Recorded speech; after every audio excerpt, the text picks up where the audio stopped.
Deep in the waters of the Sea of Cortez, far below the sunlit surface, lurks a creature the locals call the Red Devil.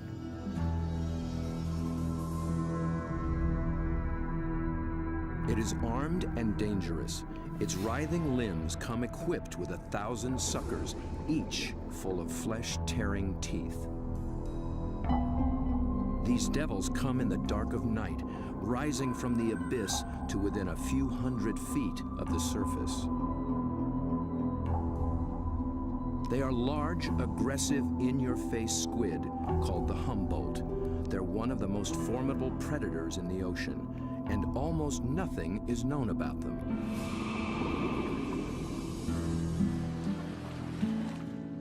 To cameraman Bob Cranston, the Humboldt have become an irresistible challenge. He's one of the few who've descended into their midst, at depths where others fear to follow. But his last encounter was a close call. It was 3 years ago in these very waters.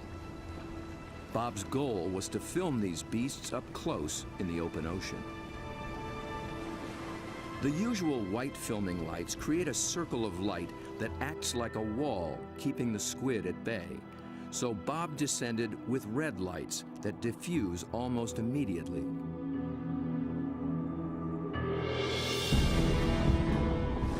Suddenly, the squid were too close. For an instant, it seemed they would tear him apart.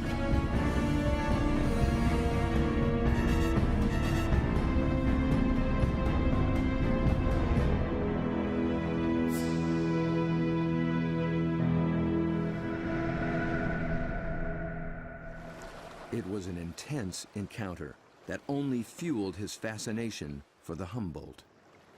They came right for me with no fear. That got my adrenaline going. Suddenly, I was really interested in everything about these guys. I wanted to meet more of their kind. Squid and their relatives live in every ocean. Getting to know the family will take Bob on quite a journey. And if diving with red devils is anything to go by, he'll need the help of some top-notch guides.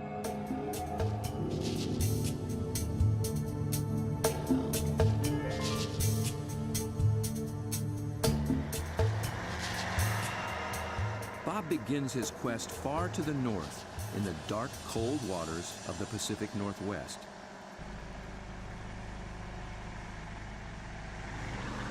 In the maze of bays and inlets along the coast of British Columbia, there dwells the giant of its kind, but it's secretive and very hard to find. Bob's asked Dr. Peter Ward for help. Peter is a paleontologist and an expert on the origins of this creature. He has decades of experience in these waters, and there's no substitute for local knowledge. So Bob, I got some maps of the underwater area we're going to go see tomorrow. Cool. And the nice thing about this, these are really high quality side scan sonars, and they give images in great detail. From these, we can pick out caves or dens, really, where the creatures that we seek can be found. Face to face with my camera. Whatever. Bob's been filming underwater for more than 30 years. He's one of the best at very difficult diving. It's a rebreather, a closed circuit rebreather. The CO carbon dioxide is pulled out, add a little oxygen, it comes back and you breathe it, same as the guys who walked on the moon. Fantastic. It's really cool. I can stay down there with the creatures and film them for as long as I can stand the cold. The water registers 47 degrees. Without a dry suit, a diver could slip into unconsciousness from the cold in just half an hour. Waterproof zipper. Same zipper they use in spacesuits. Only in a spacesuit, I think they pressurize it. In this suit, you get vacuum packed. Get all these fancy lights. I think that one means low. Getting a little warm. Gotta get in the water soon.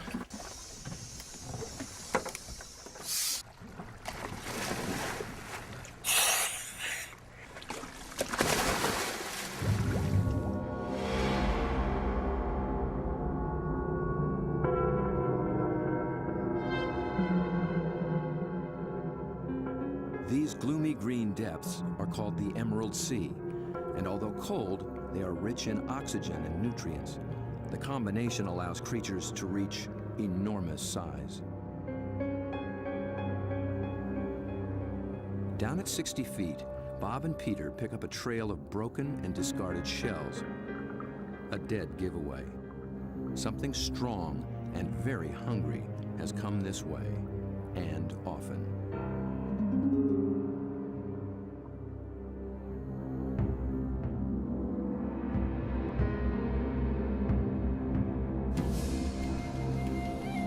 The crab should show more caution. It's up against a devious and determined predator.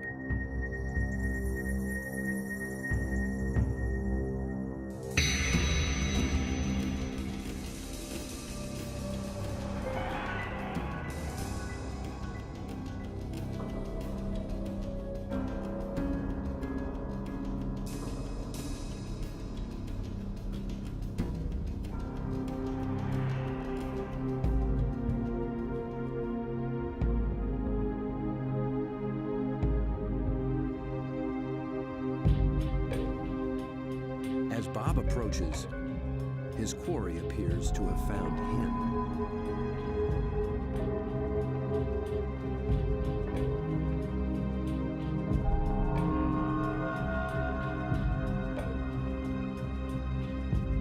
A giant Pacific octopus.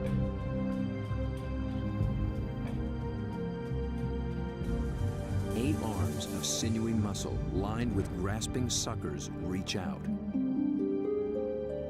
and gently explore the strange intruder.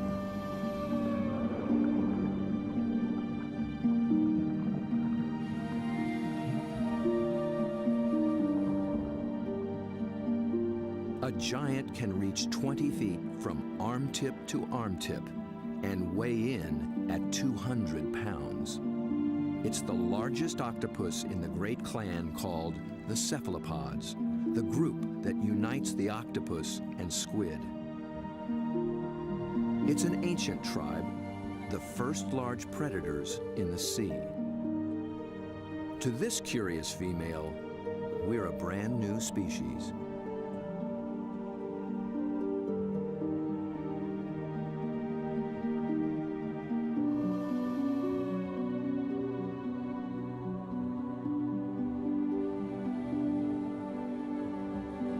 Cephalopod means head-footed, a good beginning in deciphering the octopus's amazing design. The head and body are encased in a large, soft sac, and the foot, derived from its distant relatives, the clams and snails, has become a siphon, a water jet to propel it in any direction.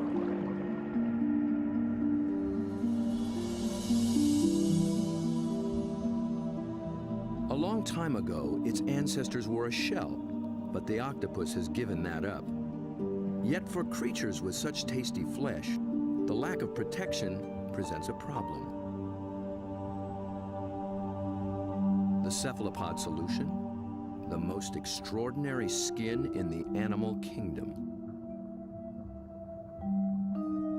In an instant, it can change color, pattern, and texture. And with no bones to confine its shape, the creature can virtually disappear.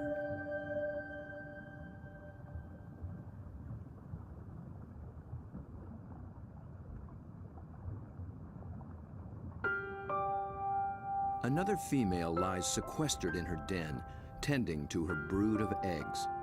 She lays up to 100,000 just once in her life. When they hatch, she will die. These clever, curious creatures won't live long at all. Their entire lifespan is no more than 3 or 4 years.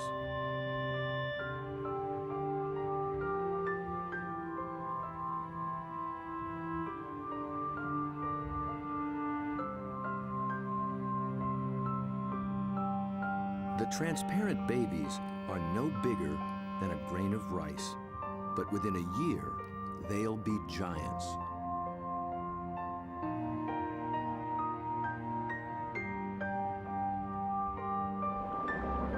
While the lives of these complex beings are all too brief. Their line reaches back 500 million years, long before sharks began swimming the seas.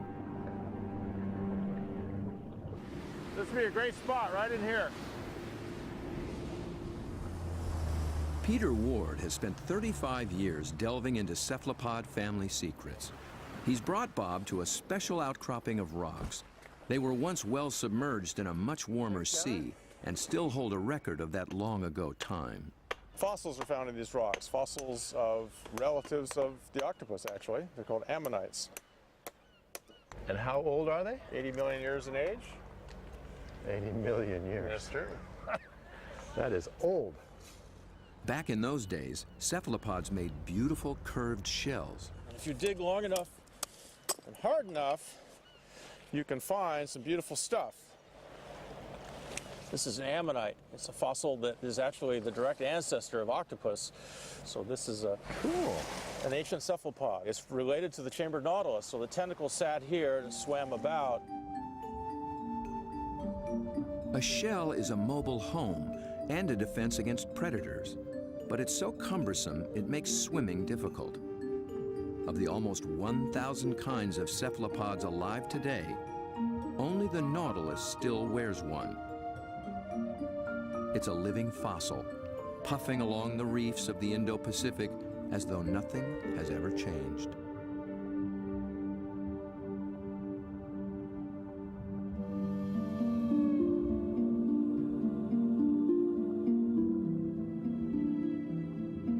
Bob returns for one last dive with the octopus.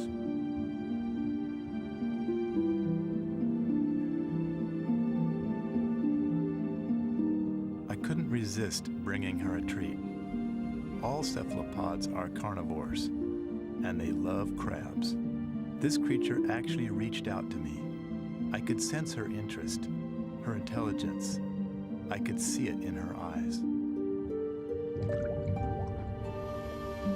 There's something about the eyes of these animals just draw human observers in, and especially with the octopus and the cuttlefish, they definitely make visual eye contact with you and maintain it.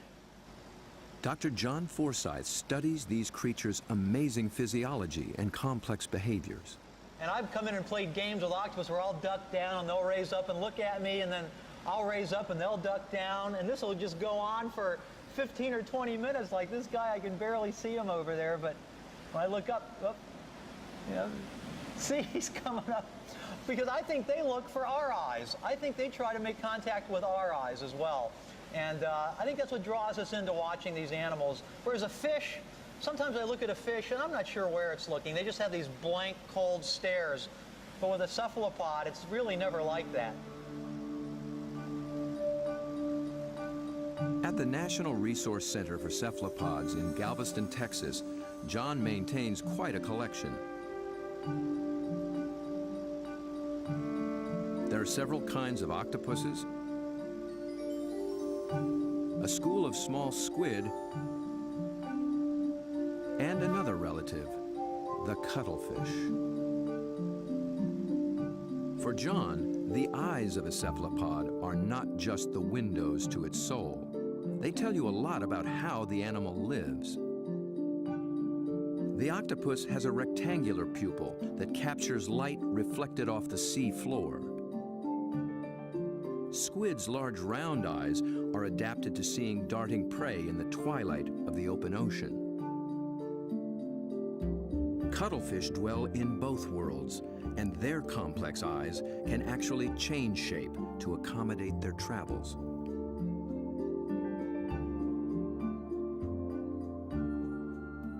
But it's not in their eerie eyes that cephalopods reveal their inner feelings. It's in their remarkable skin. Millions of tiny sacs of pigment, called chromatophores, dot their skin, each controlled by minute muscles. With a little flexing, a cephalopod can flash with rippling bands of color.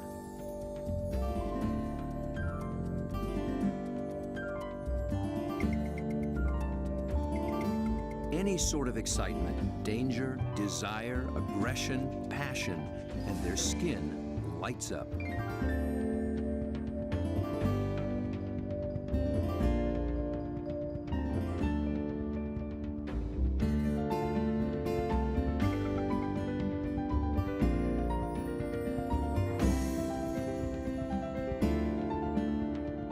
For creatures with no vocal abilities at all, this is the way they communicate, in a language of light and color.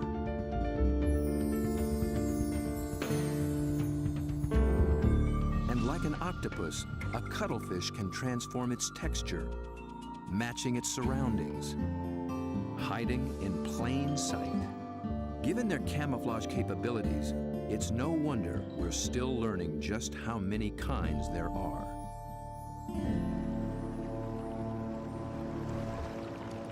One of the hotspots for new discoveries is the narrow Lembah Strait off North Sulawesi in the island chain of Indonesia. It's a pretty scenic spot. It's joint, isn't it? I mean, it's magical. John and Bob have come here looking for new species of cephalopods. It's a place primed for strange adaptations.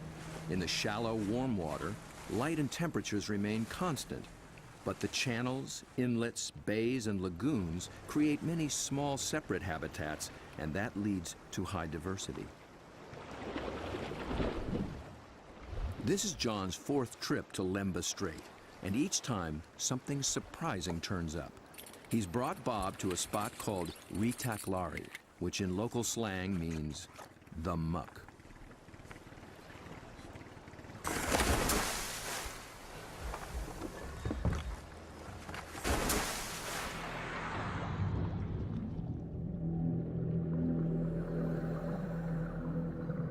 At first glance, it's a vast, flat disappointment.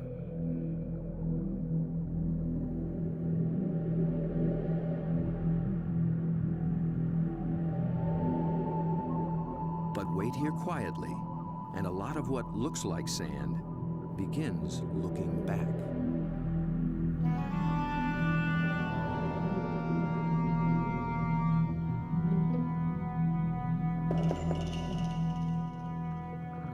From the still of the muck to the roaring straits, a lot of effort goes into not standing out. Drifting reeds are actually floating razorfish. And the end of a few branches turn into ornate ghost pipefish.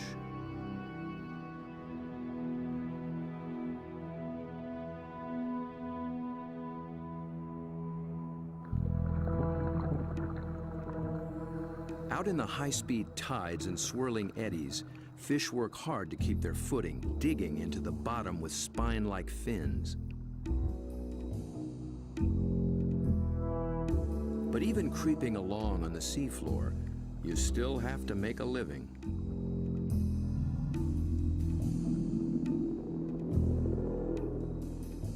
A harmless-looking weed rolling in the current is a hairy frogfish trolling for a meal.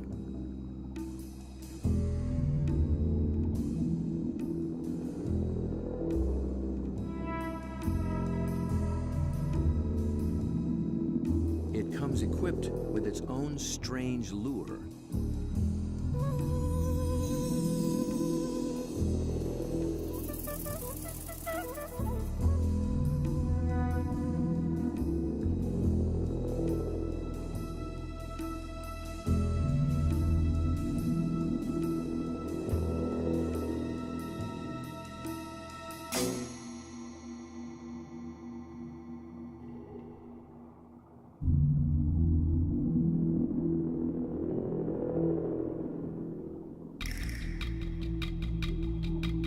The sand offers the best retreat, but the crab has already been spotted.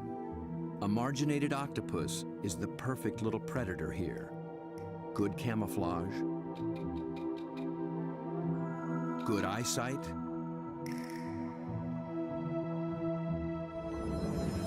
good grip.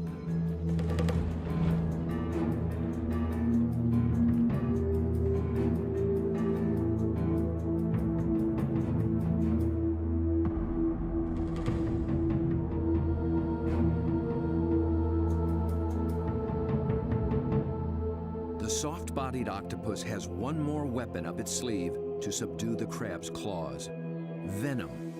It finds a chink in the crab's armor, injects a neurotoxin, and the struggle is over.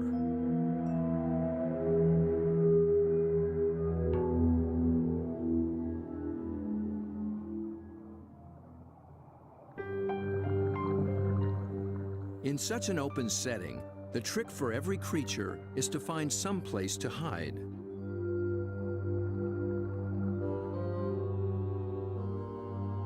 An octopus fits in just about anywhere, and John finds one tucked into a piece of discarded pipe. Perhaps there is something in cephalopod memory that recalls having a shell. Bob and John find this little octopus ambling along with a dark brown bottle tucked under his arms. The bottle turned out to be his home, and he took it with him everywhere. So I thought I'd offer him a new fancy place and see if he's interested in trading spaces.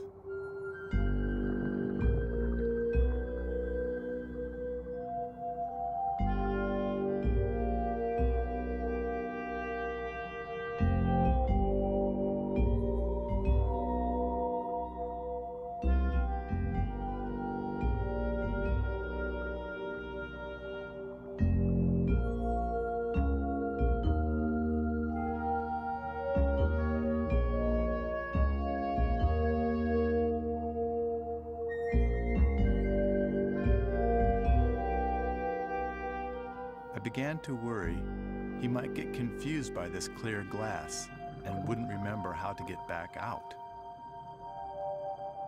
But after a few minutes, he slipped through the opening and went straight back to his old brown bottle. He'd made his choice. I think the clear glass was a little too bright, and besides, there's no place like home, especially when you can take it with you.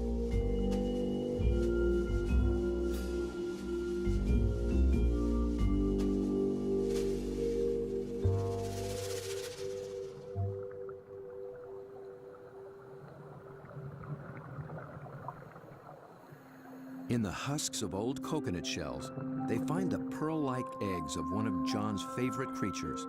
It's a tiny cuttlefish that's seldom seen after it hatches. It remains so small and well camouflaged that it takes great practice to find it.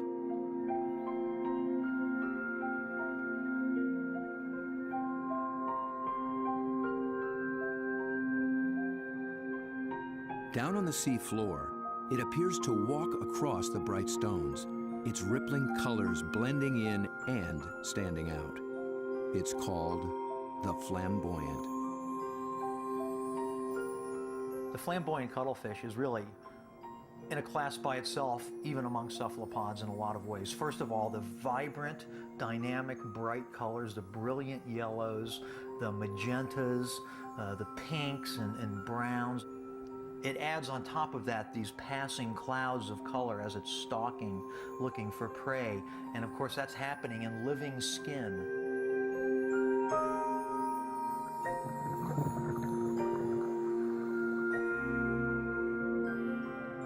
A lot of these animals are surprisingly bold. The flamboyant actually seems to like being under the lights.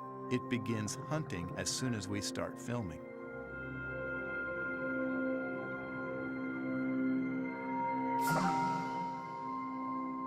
My video lights attract little shrimp and crustaceans. Perhaps the cuttlefish can even see better in the lights as well.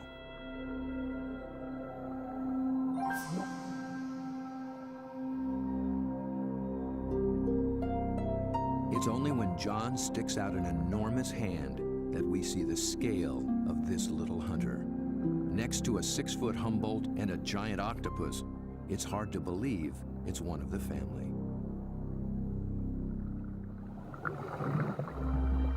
Not far away, a small octopus has been eyeing the scene. John reaches out for a better look. Every time I touch one of these animals, I'm not gripping it or holding it. My intention is never to frighten the animal in any way. However, I am trying to keep it close to where I can get a good look, but the same time, the animal knows at any moment it can get away if it wants to.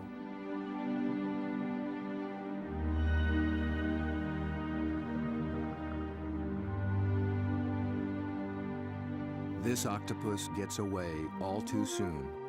John thinks it may be a brand new species never seen before.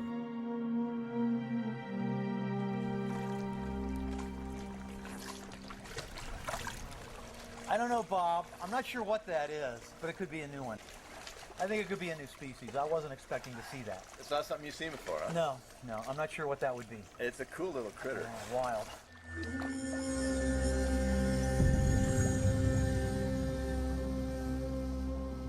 The waters of Sulawesi are full of new discoveries, and one is an octopus designed with a special brand of disguise.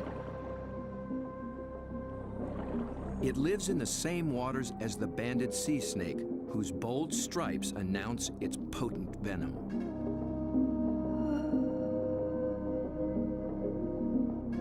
These are banded arms that can make the same impression. When disturbed, the octopus flashes and intensifies the stripes, becoming a sea serpent, coiled and deadly.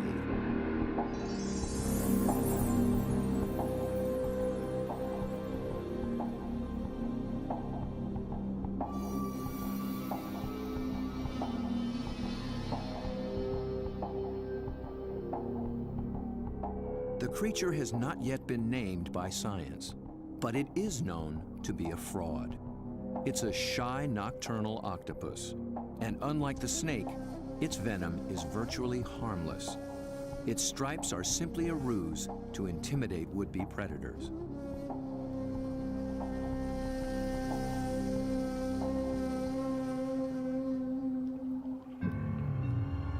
The real killer is a delicate, jewel-toned creature, the blue-ringed octopus. The flashing blue neon is no false alarm. Its poison can immobilize every muscle in the human body. There is no antidote.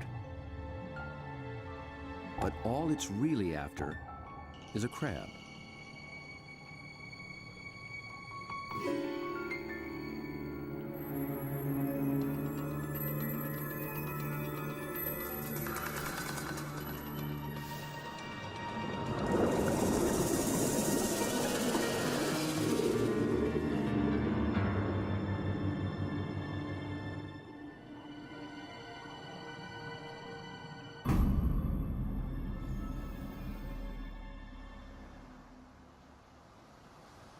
The blue-ringed is notorious along the coast of Australia, but it's one of Dr. Mark Norman's favorites.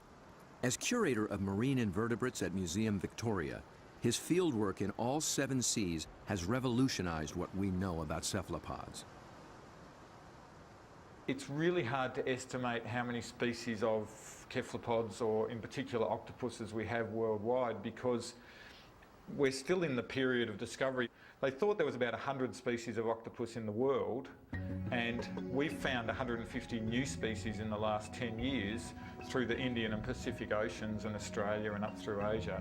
And these groups of animals, it's not hard to find new species. Almost everything we touch is new.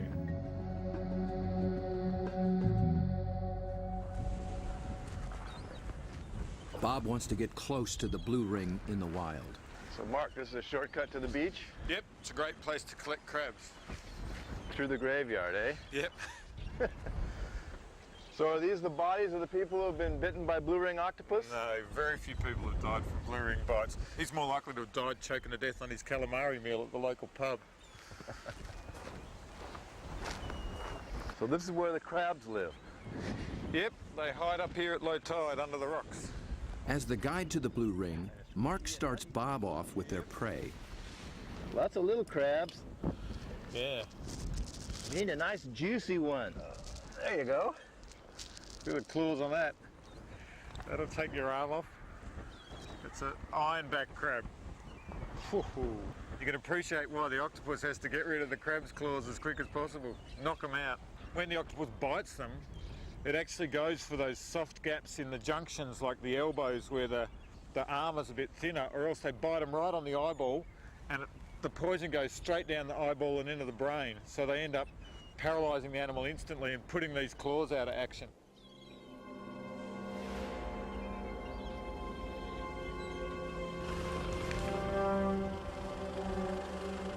The dive begins after dark, when blue rings are most active.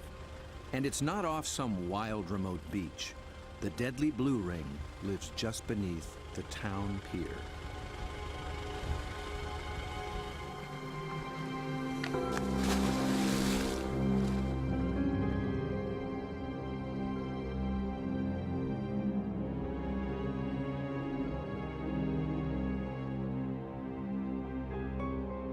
Blue ring octopus are an extremely venomous animal, and if I was to be bitten, I would probably be dead within 3 minutes.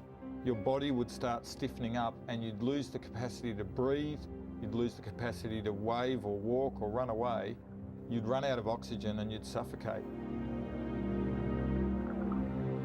But these little animals are really shy, really secretive, and the last thing they want to do is attack humans. They don't eat humans, they don't drag people out of their cars and drag them down the beach.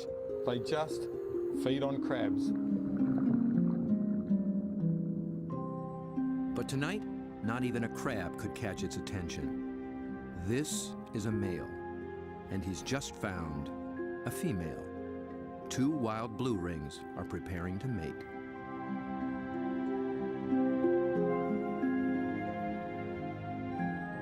They keep their colors subdued to avoid attracting attention, especially from competing males. No flashing their electric blue. A temporary aquarium helps Bob film what happens next. After a few minutes of courtship, the male gently slips a special arm into the female's gill slit. He's depositing a packet of sperm, which she will use later to fertilize her eggs.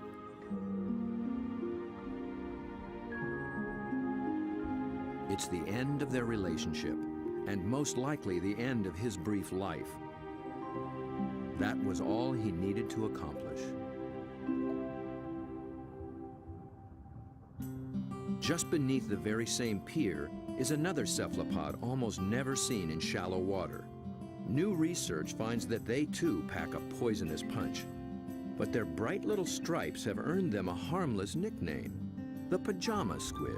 I think these cephalopods are the closest to the cartoon characters. Their little black and white suits and their little frilly lashes behind their eyes and the yellow on the top of the eyes. They're just straight out of a comic book.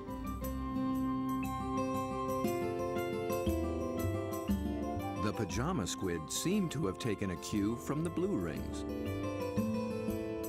Males grab any passing female and then they try as hard as they can to reposition them so that they're face on, ready to mate, sort of suckers to suckers.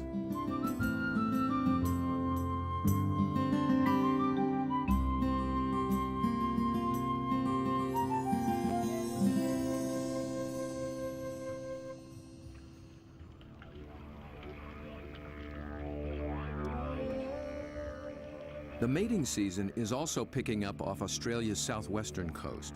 In one small bay, giant cuttlefish have begun to assemble.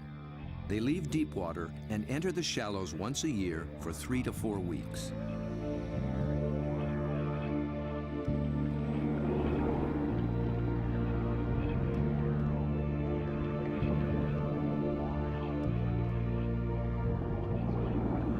The males are 3 feet and massive, with 8 flowing arms and 1 all-consuming purpose.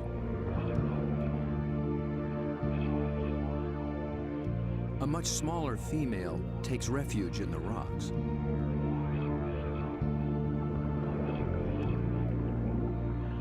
The males waste no time taking on their rivals. They flash and ripple with aggression. Their control is so subtle that they can isolate and flex just the flank facing the opposing male. The other flank communicates a solid, dependable side to any nearby female.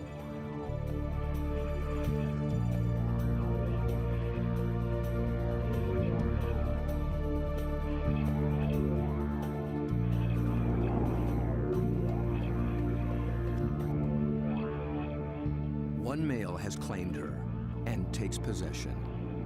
He'll guard her now, keeping her beneath him until she is ready to lay her eggs.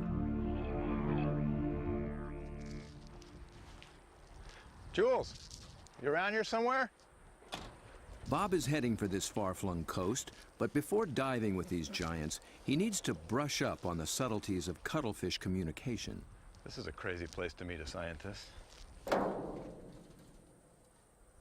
Julian Finn is a leading expert on the intense social dynamics of the cuttlefish. He comes to this junkyard to scrounge up special equipment for an interesting experiment. Hey, Jules. Over here, Bob. Oh, okay. Oh, there you go. Yeah, it's You into lots old of stuff. cars? Oh yeah, I love them. I got a number of old cars and plenty of treasures in this place. Cuttlefish Well, speak it's a visual some kind of language, place, huh? Yeah, for and sure. What do Julian you got? wants in on the conversation. Old cars, but also got a few ideas about making something to use on these cuttlefish in Whyalla, trying to get a bit of a different shot. So Looks like junk to me. Meanwhile, the cuttlefish continue to gather.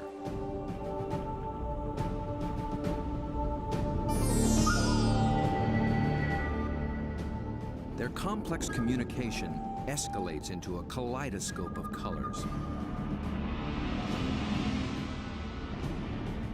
Opponents toss each other in the rolling tide, and things start getting rough.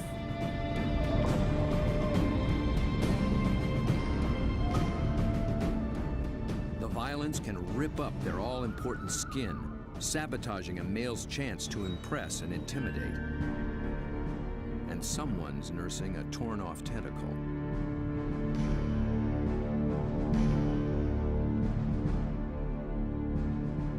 In a temporary standoff, a large male guards his female from two other heavyweights, while a little male, too small to take seriously, hovers on the sidelines.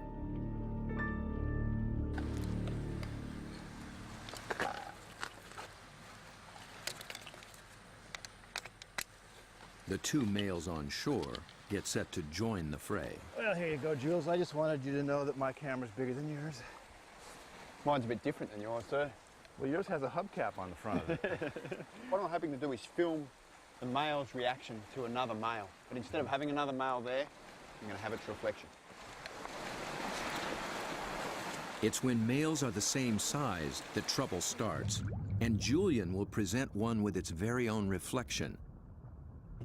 He's studying the displays and the intense competition. He intends to provoke a fight. He approaches a large male who immediately responds.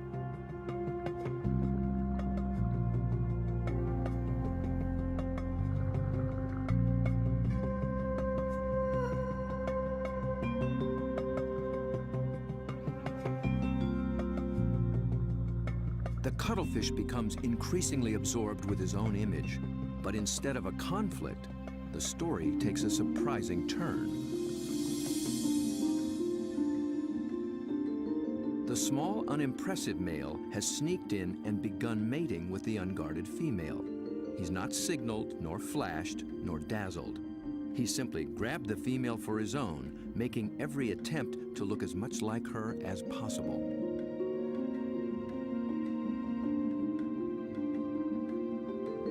The aggressive male makes no headway with the mirror and finally moves off to resume his duties.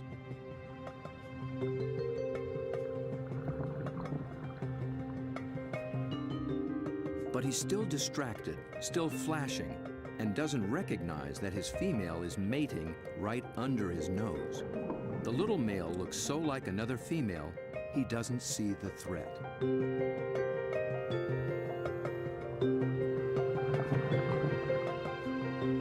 At last, he senses something's wrong and moves in to reclaim his female.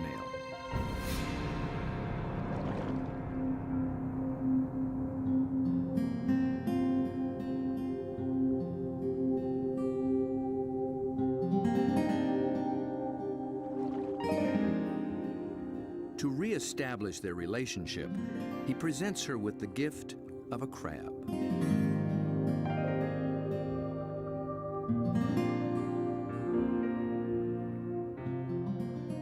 so much going on in cuttlefish society, Julian will be experimenting for a long time to come.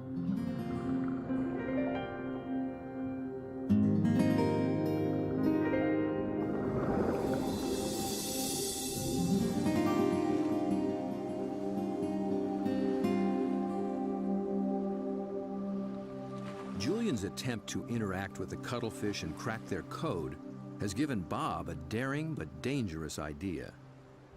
Deep in the waters of Mexico, the mighty Humboldt squid flash their own mysterious signals, and Bob is determined to dive with them again. He intends to engage these aggressive predators by imitating their behavior with a display all his own.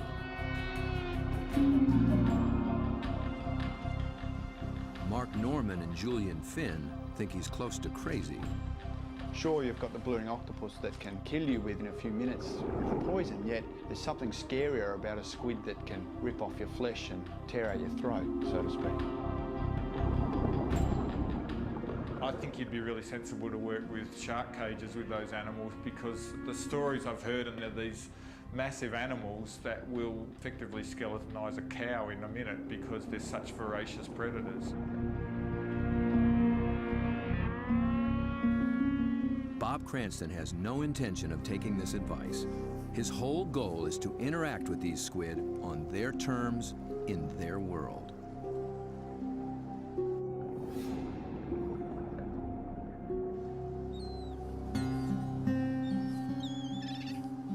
In the small town of Santa Rosalia, on the edge of the Sea of Cortez, being a fisherman takes a certain courage. Lose people, every other year somebody dies. I had a friend that they found floating in the ocean last year.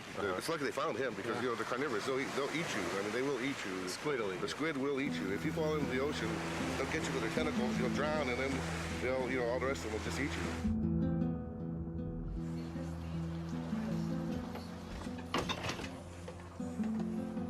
Despite their dread, these fishermen face the Humboldt on a nightly basis. Bob will need their help if he hopes to find when and where the squid are rising.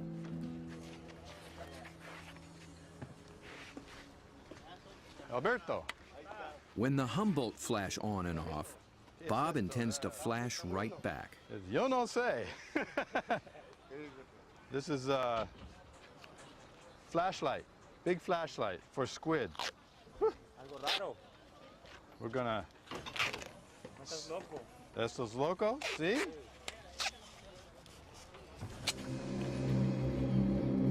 Bob knows perhaps better than anyone just what Humboldt are capable of.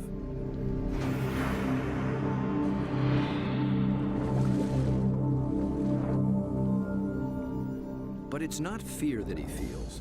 It's an intense fascination for such alien creatures in a world so different from our own.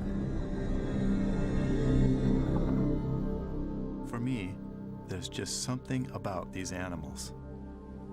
Maybe it's because this type of diving in itself is a great challenge. It's hard to work at these depths.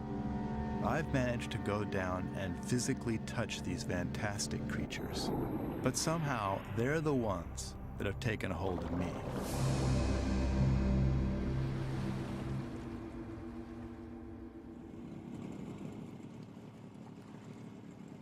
He's 12 miles from shore. Aside from his assistant cameraman, there'll be no backup down below, and no source of help at all topside. There's not so much as a radio on this little boat. These are small boats. It's a big ocean. There's a language barrier between me and the fishermen who think I'm crazy to dive in the water anyway. If I disappear and drift away from this boat, the fishermen will just think the squid ate me and they won't even bother coming to look for me. Yet Bob has confidence in his own experience and in his plan.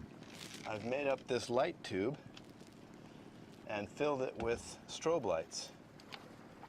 The idea is that the Humboldt squid flash for communications. They flash at each other, they flash at the divers, and so I hope to elicit some kind of a reaction from these animals with this light tube.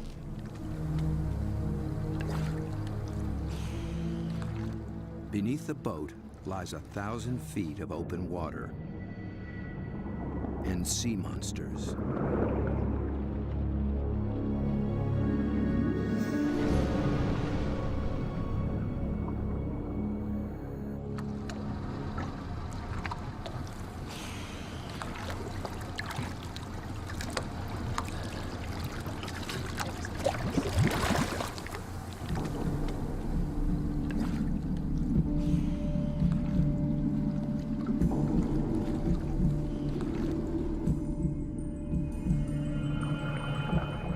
Descends, his homemade lightsaber a beacon in the utter darkness.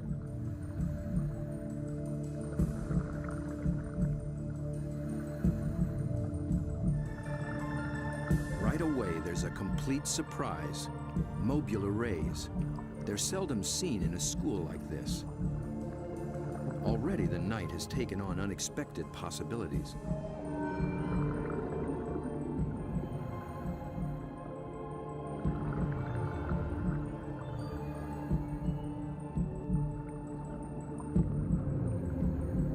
With his depth gauge reading 150 feet, Bob figures he's in squid waters. He powers up.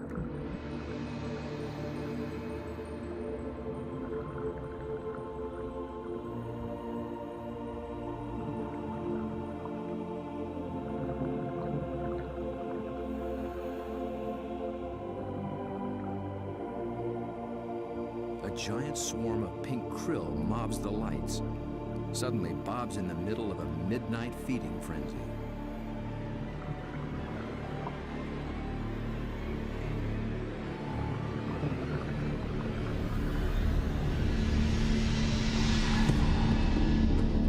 Then, rocketing up from below, Humboldt squid.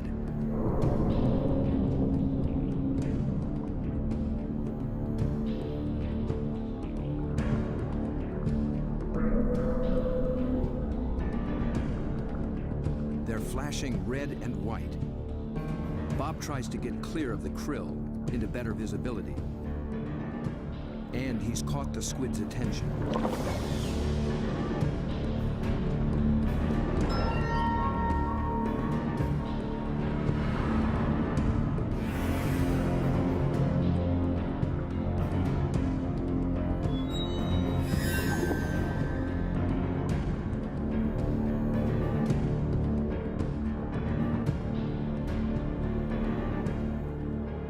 Transfixed by this enormous eye up from the deep.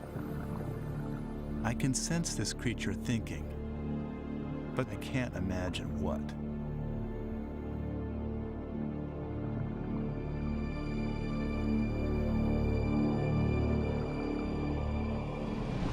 A minute later, contact. The squid grabs hold, testing the light the only way it can.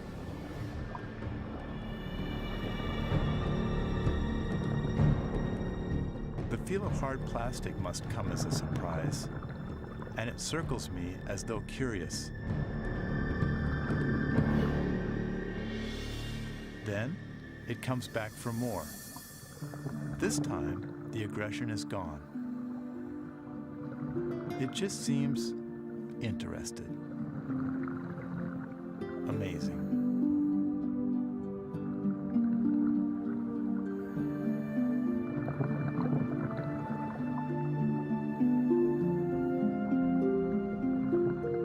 Play for a moment.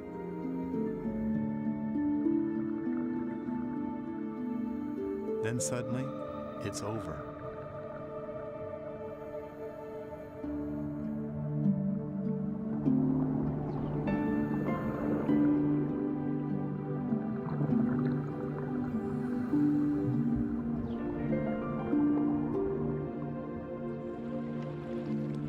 The fishermen are relieved just to see me alive. But I climb back in the boat, knowing something remarkable has just happened. I danced with the devil down in the deep, and I'm already thinking about the next dive.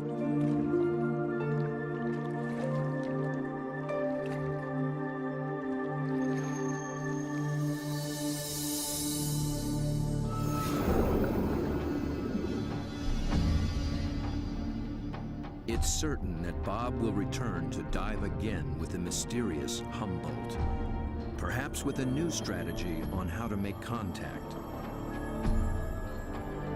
He's just at the beginning of this extraordinary quest.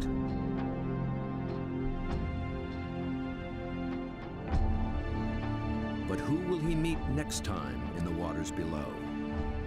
Friend or foe?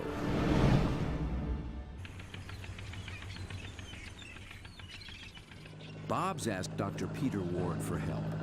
Peter is a paleontologist and an expert on the origins of this creature. He has decades of experience in these waters, and there's no substitute for local knowledge. So Bob, I got some maps of the underwater area we're going to go see tomorrow. Cool. And the nice thing about this, these are really high quality side scan sonars, and they give images in great detail. From these, we can pick out caves or dens, really, where the creatures that we seek can be found. Face to face with my camera. Whatever. Bob's been filming underwater for more than 30 years. He's one of the best at very difficult diving. It's a rebreather, a closed circuit rebreather. The seal carbon dioxide is pulled out, add a little oxygen, it comes back and you breathe it. Same as the guys who walked on the moon. It's really cool. I can stay down there with the creatures and film them for as long as I can stand the cold.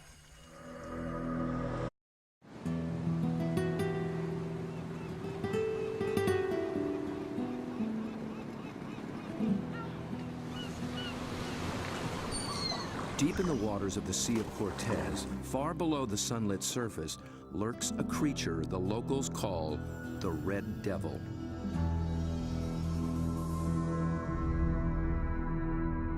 It is armed and dangerous. Its writhing limbs come equipped with 1,000 suckers, each full of flesh-tearing teeth. These devils come in the dark of night, rising from the abyss to within a few hundred feet of the surface. They are large, aggressive, in-your-face squid called the Humboldt. They're one of the most formidable predators in the ocean, and almost nothing is known about them.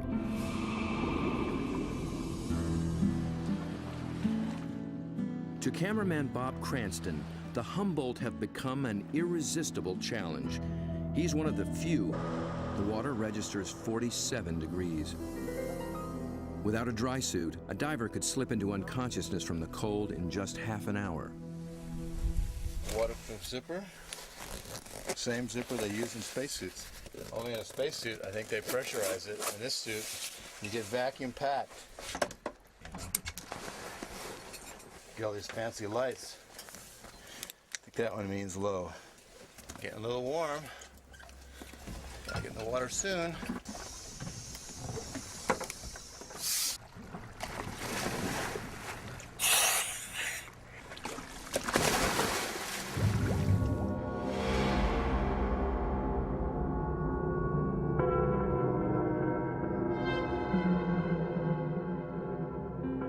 These gloomy green depths are called the Emerald Sea, and although cold, they are rich in oxygen and nutrients. The combination allows creatures to reach enormous size. Who've descended into their midst at depths where others fear to follow. But his last encounter was a close call. It was 3 years ago in these very waters. Bob's goal was to film these beasts up close in the open ocean. The usual white filming lights create a circle of light that acts like a wall, keeping the squid at bay. So Bob descended with red lights that diffuse almost immediately.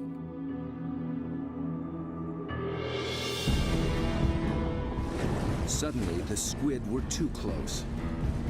For an instant, it seemed they would tear him apart.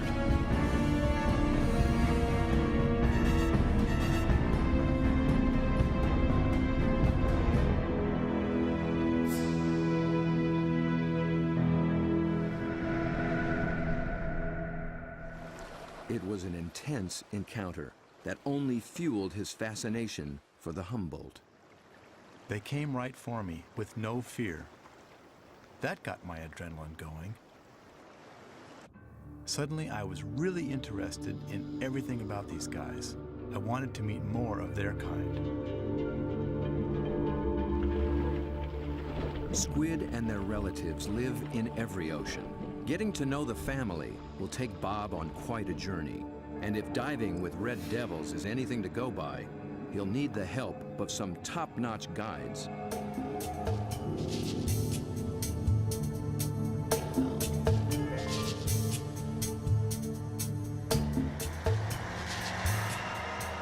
Bob begins his quest far to the north in the dark, cold waters of the Pacific Northwest.